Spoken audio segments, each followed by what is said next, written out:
Yes, it's both.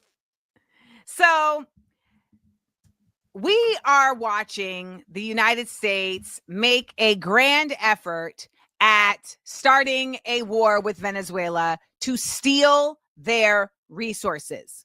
We know this. We're watching it. This is the facts.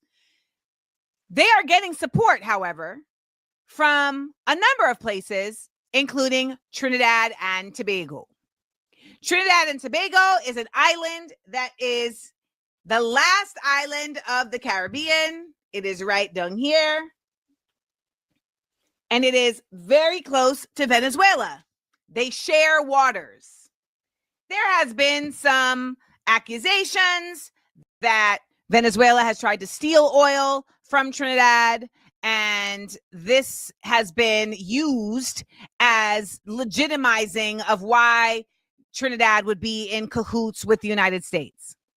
However, I will state conclusively here and now that the truth of the matter is that the United States colonized the Caribbean. That is not some like weird assertion that I'm making. It is a basic bottom line fact. And unfortunately, in that colonizing, they will, of course, have folks who are going along with their ride.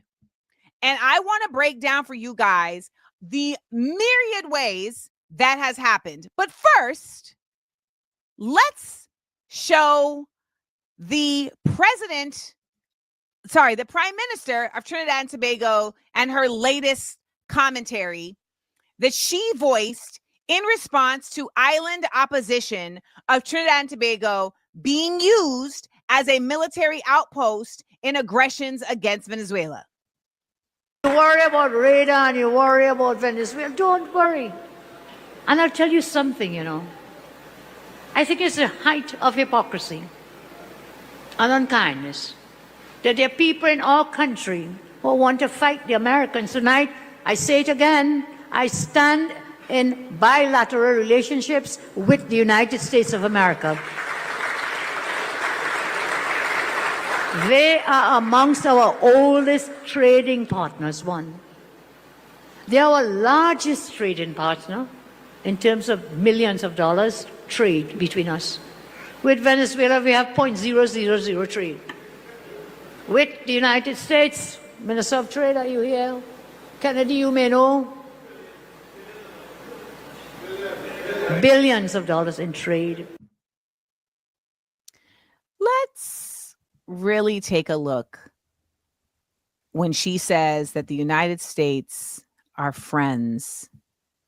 Let's take a look at how the United States has colonized the Caribbean.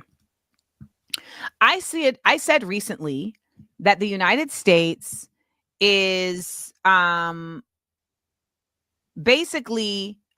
said recently that the Caribbean is the Africa of the Western Hemisphere, in that it has been systematically destabilized and its resources stolen.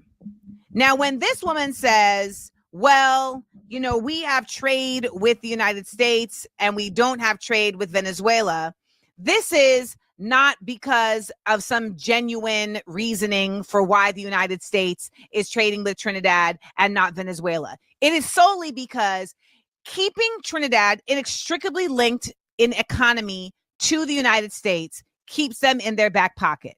This is an example of soft power. It also allows for them to continue to control it allows them to continue to control Trinidad, and thus they are not operating as a sovereign nation. This is another example of colonialism. We know that the term colonizer went out of fashion after World War II. However, the action did not go out of fashion. So I'm going to take you through a series of ways in which the United States has colonized the Caribbean. Now, someone asked, is she scared of the U.S.? No. And I think that it's very I want you guys to really stop trying to apply your version of humanism to these individuals in power, because it's not practical. They haven't demonstrated anything to give us reason to give them that type of benefit of the doubt. So let's start. And I will come back to this woman. I will come back to her because it all connects. First, in 1930s, Puerto Rico experienced sterilization on such a mass level that 1 in 3 Puerto Rican women were sterilized. This is because the United States decided that Puerto Rico was overpopulated. They literally, unbeknownst to the population of Puerto Rico, prevented women from being able to give birth because they had colonized the country and decided that they wanted there to be less people on the island. This is an example of hard power. And this doesn't get talked about enough, largely in part because it is violence against women. Now, whenever it's violence against men and armies, etc., we hold that at a very different standard. However, violence against women and the usurping of the rights to their bodies is also warfare, and it is also hard power. We are literally seeing it right now in the Sudan and Congo and in the immense amounts of sexual assault cases. This is done to continuously keep the population in a state of fear. We see this in how these men go to different countries under the American flag and they commit assault against members of those countries. We see that in the comfort women. We see that in Japan, in Okinawa. We see this all over. And we know that it is not just a matter of boys will be boys or of literally just men being bad men. It is allowed. It is absolutely supported and it is projected because it is an act of colonialism, and it continues to not only put the women in fear, but their husbands, their fathers, their brothers. It puts them in fear. Next, the 1983 Grenada invasion. In 1981, you had Maurice Bishop, who was a young man in Grenada, and he said, you know, I'm actually going to do a coup and overthrow Gary, and I'm going to bring socialism into Grenada. So he actually leads a revolution in Grenada called the New Jewel Movement, and the goal is to bring socialism and possibly communism to Grenada. In doing so, he becomes really tight with Fidel Castro in Cuba. Now, even though the the Cold War really was at its height in the 60s, we know that it didn't get fully disseminated or fully dissolved until the 80s. And the truth of the matter is that Fidel Castro presented as an example of a winner because he did successfully overthrow the government. And whether or not you feel his rule was authoritarian, etc., it doesn't change the fact that he successfully overthrew the government. And in doing so, he was able to show that there could be another type of government in the region. This other type of government in the region was really important. And it was very necessary that people understood that there could be socialism. And people did not want to believe this. The United States did not want people to believe this. So it was a big deal and it happened. And the United States was very against this. And the United States was also very fearful of Maurice Bishop because Grenada, unlike Cuba, was an English-speaking country. So they were very concerned that Grenada in achieving this alliance with Castro would be strengthened in its socialism and thus would bring socialism to the United States and also, of course, to other parts of the region.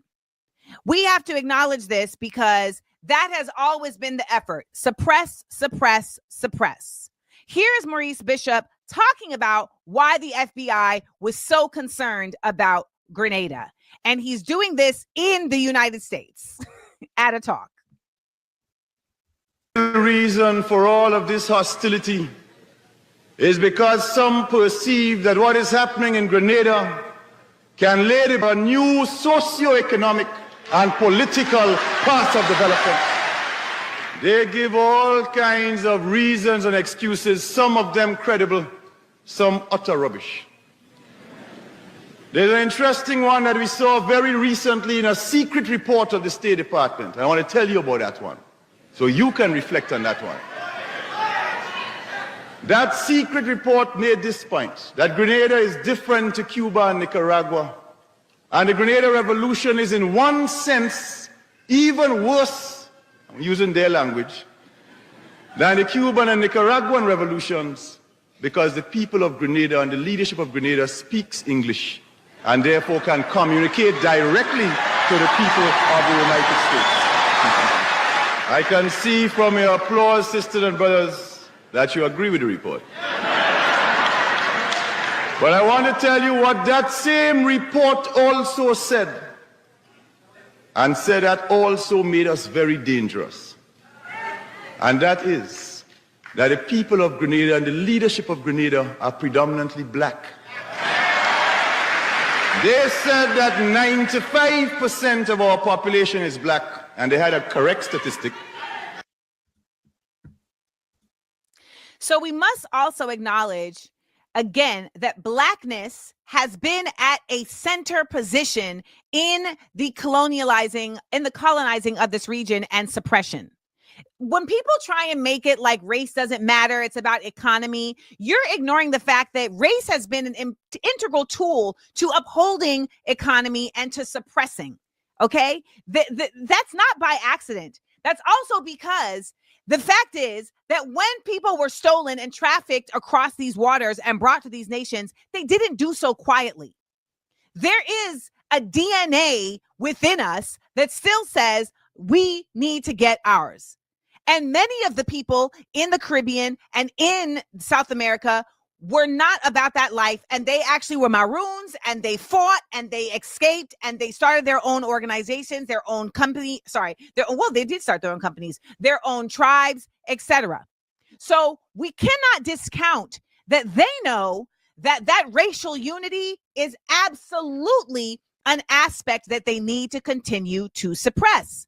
And so in doing so, they came into Grenada in 1983. They actually got in between Maurice Bishop and his partner, Bernard Cord. Bernard Cord flipped. Next thing you know, Maurice Bishop was killed in front of a firing squad. We don't even know where his body is to this day. They also put his pregnant girlfriend in front of a firing squad.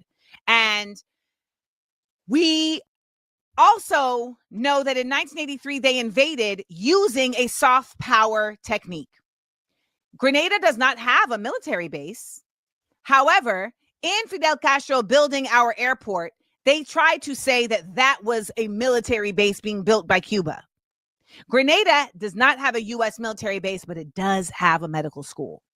And the medical school in Grenada is very strongly founded by Americans and attended by Americans. Thus, they used the presence of Americans at the medical school as a manufactured consent to then invade Grenada and decide, well, we have to come in here because we have Americans here and you guys are spreading communism and we can't have that. This is an example of soft power leading to hard power.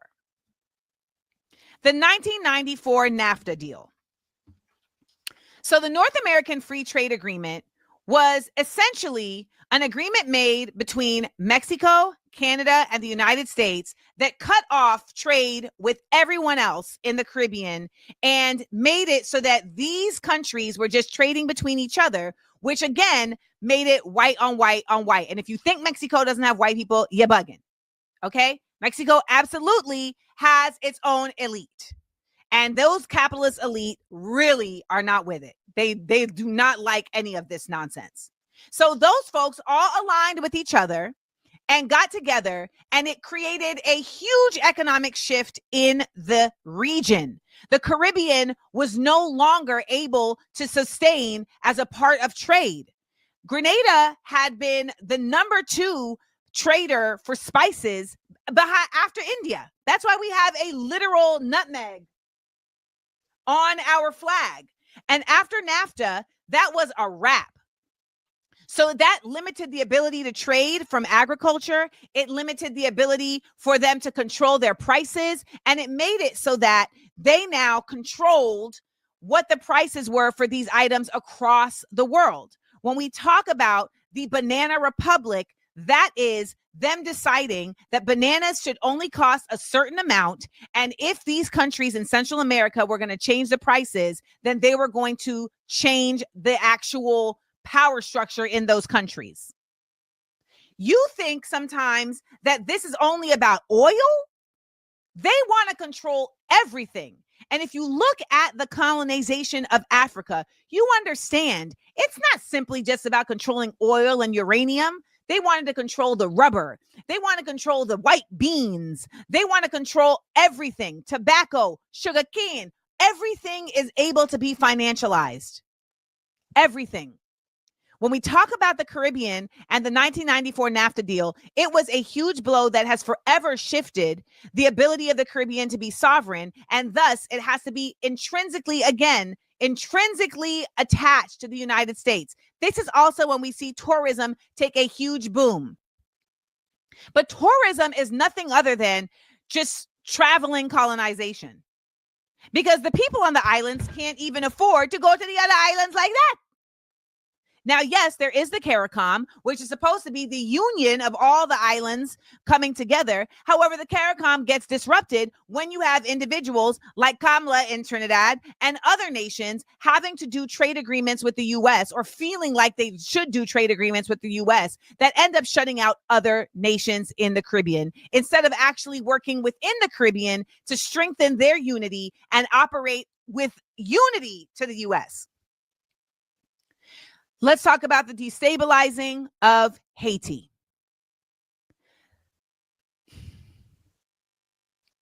The United States has been committed from even the Lincoln era to keeping the Caribbean, and specifically Haiti, from ever thinking for a second that it can rise back up. Let me just take a moment. When people say statements like this, Caribbean is not going to achieve solidarity, corrupt leadership, and proximity to the U.S. are immutable obstacles, I have a real frustration with people like you, because you haven't lived forever and you're not going to live forever. You're speaking in forevers that you have no real ability to stand on. And you are infusing your own defeatism while heralding the United States as some insurmountable enemy, which is just simply not the case. And anytime you bring that energy into the conversation, I am going to call you out, because that is the same energy of Harriet Tubman's husband, who told her, don't run away. It's better that you stay with your master who knows you than going and getting in trouble. Now you've got someone else here who says, but he ain't wrong.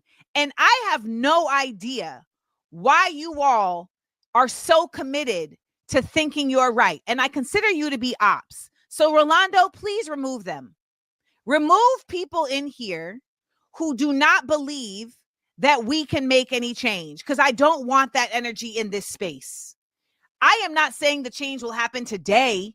I'm not saying it can happen tomorrow, but I will never for a second give the United States and colonialism the power of believing that it is impervious to harm. Never again. Even having an inkling of that is a cancer that spreads. Get that op mindset out of here. The destabilizing of Haiti is largely put and grounded in the fact that, of course, Haiti was the first to achieve independence from its colonizer. Unfortunately, it has never been able to achieve true independence because they have consistently kept it destabilized. They have consistently invaded its shores, both in physical form and in other deleterious methods. For instance, Israel has provided Haiti with Haitian militias and Haitian gangs with actual weapons to keep them destabilized. We have the CIA, which has consistently gone in and taken out whoever they feel like is trying to bring Haiti to sovereignty. We had former economics advisor Jeffrey Sachs on the show, who said straight up that Moissy, who is pictured here, told him they're coming to get me. And he was like, no, the CIA is not coming to get you. And then he got murked. And now you see Jeffrey all over the world trying to tell people these folks is a problem. Don't trust them. Don't trust them. France has been stealing from Haiti since Haiti got its independence. We also have to acknowledge the ways in which there have been direct infringement upon their food sovereignty. And I want to keep coming back to food sovereignty. A people who cannot feed themselves are slaves. It may not be to the extent to which we were an enslaved people working in the cane fields, but we are still in the same way run by a higher hand that determines whether or not we can care for ourselves and how we can care for ourselves. Bill Clinton, in his imperialist mindset, decided this is what we're going to do with you all, Haiti. The Haitians who were at the top, and again, there are always going to be people at the top who will sell out their people. The people at the top said, all right, we're going to rock with you and we're going to actually become an import business. And so they made deals with the United States and NAFTA to be an import only business, even though Haiti had a large agrarian business of rice. So now you had Haitians who, instead of eating their own rice, were importing rice from Arkansas and from Thailand. You'll see here that these bags say product of Thailand, but you'll notice that the imagery on them and the writing on them makes it seem as though they are actually from Haiti. That is not by accident. Bill Clinton eventually came and actually apologized. Now, I will not front. I have not been able to get deep in the weeds for what the real reason why he apologized is. But here he is saying, my bad, Haiti.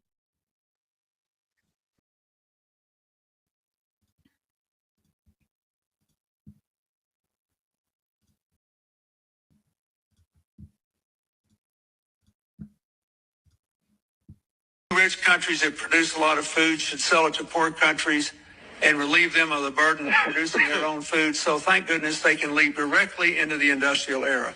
It has not worked. It's maybe been good for some of my farmers in Arkansas, but it has not worked. It was a mistake. It was a mistake that I was a party to. I am not pointing the finger at anybody. I did that. I had to live every day with the consequences of the lost capacity. The unmitigated caucasity of stating that you completely disrupting and destabilizing an entire country's ability to feed itself is about you having to live with the repercussions of that. They never cease to amaze me. to produce a rice crop in Haiti to feed those people because of what I did, nobody else. Now, shout out to folks like Dr. Bertrude Albert, who was pictured in the video. There is efforts to restore the ability for Haitians to actually grow their own rice. She has been working for years to build a canal that allows for water to be redistributed back out to the fields to restore the Haitian rice fields, which will also give them the opportunity to create their own sovereignty. Now, she was on my podcast, Small Doses, rest in peace, Small Doses podcast. She was on Small Doses podcast 2 years ago. Let's listen. A big fear of Haiti. Even today, some might say like, well, slavery is abolished. Why would the United States fear Haiti? A lot of people don't know. In 2004, Haitian President Aristide, the first democratically elected president, Aristide, he was overthrown. And the two players that orchestrated this coup d'etat was the United States and France. But why did they do that? It's because Aristide, he stood before the UN, he stood before the world and said, Haiti had to pay an indemnity. We paid the equivalent of $21 billion for our freedom. France forced us to pay this money. And now the calculations are it's between $21 billion to $30 billion. France must pay Haiti back. And so there's this big fear now. If France pays Haiti back, what about the other former colonies? What about Black people in the United States and the reparation that they're owed for slavery? And so if you destabilize Haiti, if you take Aristide out of power, that discussion ends. And essentially it did end.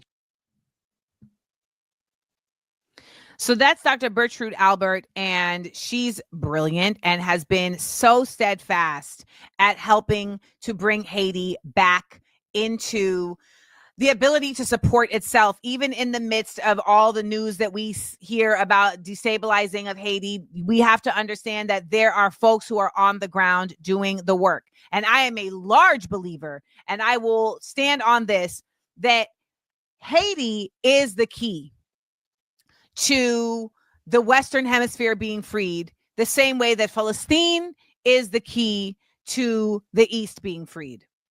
1,000%. Now, part of the destabilizing of Haiti was also carried out because of the ability for the La República Dominicana, which was next door to it, to keep watch for the United States while continuously repressing Haitians. Rafael Trujillo was put in place in 1930, and he was, wait, I'm messing up. Rafael Trujillo was put in place, and he was actually in power till 1961, I think, when he was assassinated. Now, Trujillo was a very light-skinned man who came up through the ranks of the military when the U.S. was occupying the Dominican Republic. And he came up through the ranks very quickly and was put into power. He led in October 1937, from September through October 1937, he led one of the most heinous genocides ever, with 15,000 Haitian men and children systematically murdered on his own orders. Now, this happened along the borders of the Haiti and the Dominican Republic. Now, this man wanted to be white so bad that he would powder his face, and he was deeply committed to carrying out the suppression and repression of Black folks in Haiti and in the region. Now, the women that you see there are, damn it, their names. Hold on. The women you see there are sisters the Mirabal sisters, who are, their story is put in historical fiction in The Time of the Butterflies, but he basically was, why can't I talk all of a sudden? The Mirabal sisters were three women who were a part of the resistance. Okay. They were a part of the resistance against Trujillo, and they were three of many who were consistently fighting Trujillo. Now, Celine talks about the cult of personality. He was so about himself that, yes, he named the capital Ciudad Trujillo. Like, he changed it from Santo Domingo to Trujillo City. And this was going on for such a long time because the United States knew that as long as he was there and he was capitulating to their wants and needs, and he was being friendly to what they were trying to do. And in World War II, he also, declared war against the ally, with the allies, etc., that they could have him in their back pocket. Because I have to remind you that the Caribbean is in the Western Hemisphere. The Caribbean is in the back pocket of the United States. And so many people do not think about this because they just think of it as a tourist destination. It is filled with resources. Filled. This brings us to Cuba, its sanctions, and Guantanamo. Now, the Cuban sanctions have been going on because, again, like Maurice Bishop mentioned earlier, there has been a fear that socialism would spread in the region and that this would undermine not only capitalist intentions, but the ability for the United States to have power over all of these other countries. It is capitalism that allows them to be able to have that power because they are able to continue to use and wield the interests of the society's most degraded people, which are that's not how I want to put it. They are able to appeal to the interests of society's greedy. And as long as they can psychologically control the greed addicted members of those societies, then they can control the societies at large. Socialism actively undermines the ability to actually gain capitalistically because the system itself does not gain strength from that mindset. The system itself is strengthened by actual cooperative working. So there is no reason for, in a socialist environment that is truly socialist, there's no ability in the same way for someone like the United States to be able to hold power. So there has been sanctions placed on Cuba for decades now that are continuing to diminish the ability for Cubans to live freely, and for actual socialism to exist and thrive. So when people say, well, socialism hasn't really worked, that is not the case. Socialism has been met with sanctions. It has been met with impediments. It has been met with violence. And this is why we have to make sure that we go and read about the things that the U.S. has said was bad. In addition, because I had someone say to me the other day, well, unlike Venezuela, the United States has never encroached upon Caribbean land, which is an absolute nonsense statement. Guantanamo Bay, the prison. Yeah, that's Cuba, y'all. Guantanamo Bay is Cuba. The reason why the United States still owns Guantanamo Bay goes all the way back to the Spanish-American War. U.S. forces joined up and they took Guantanamo from Spain during this war. And then after the war, when they occupied Cuba, they wrote a new constitution and inserted an amendment in that constitution that forced Cuba to sell or lease land to the U.S. in order to maintain their independence. Now, I want to remind you that folks always talk about how we can't change our constitution, etc. The United States rewrites constitutions like folks is rewriting their relationships with Puff Daddy. I don't want to watch the Puff Daddy documentary because I know it's going to be a bunch of liars, by the way. It's just going to literally be a bunch of people sitting in there pretending like they weren't there the entire time that all this was going on and turning the other cheek. I don't got time for that. The United States has rewritten Japan's constitution. They've rewritten Cuba's constitution. They be rewriting constitutions like the Bible has been rewritten in whatever way it serves them. The Platt Amendment then got re-upped in 1934, when there was a 1934 treaty that again said that the U.S. has to be able to lease this land from Cuba, or else they will not be able to exist sovereign. So basically, like, if you don't give us this land, we're going to invade you.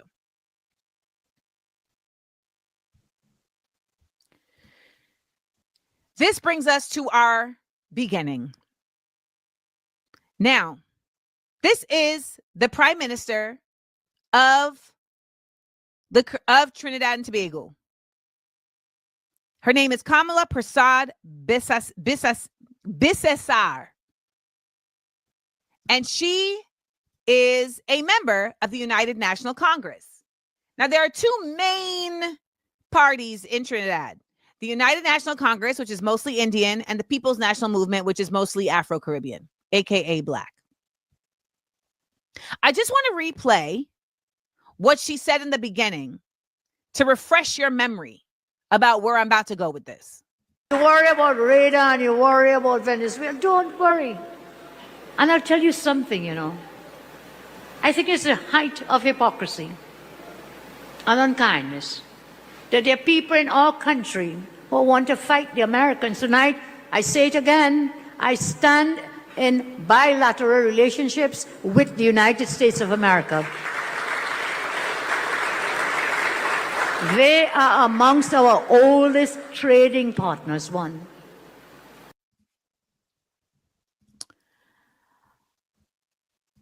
Kamala Prasad Bisesar became the first woman prime minister of Trinidad in 2010. She got to this position with the help of Cambridge Analytica. Cambridge Analytica is a now, quote unquote, defunct firm that uses user data that it got from social media sites to help advance the interests of various companies and individuals. Among its founders and board members was Steve Bannon. As you know, Steve Bannon is a longtime confidant and member of Donald Trump's inner circle. He was not the sole owner, but it was also largely owned by Republican megadonor Robert Mercer and family. Cambridge Analytica went in to Trinidad and put forth a campaign that would encourage apathy amongst the young voters. That apathy would be carried out culturally, because ultimately the Afro-Trinidadians and the Indian Trinidadians were living differently in terms of their cultural makeup. I go about this in extensiveness in my Smarty Rants on Patreon that I did about Nicki Minaj and how she is connected to Republicans. However, the bite-size, travel-size version I'll give you right here is that this woman used duplicitous means via Cambridge Analytica to target the voting bloc of Trinidad and sway folks into apathy. Thus, her voting bloc, the Indian folks, would show up in greater numbers and get her the position. It is no coincidence that Steve Bannon and Robert Mercer are a part of the company that was employed to do this. She is now the Prime Minister of Trinidad. She is in support of the invasion of Venezuela.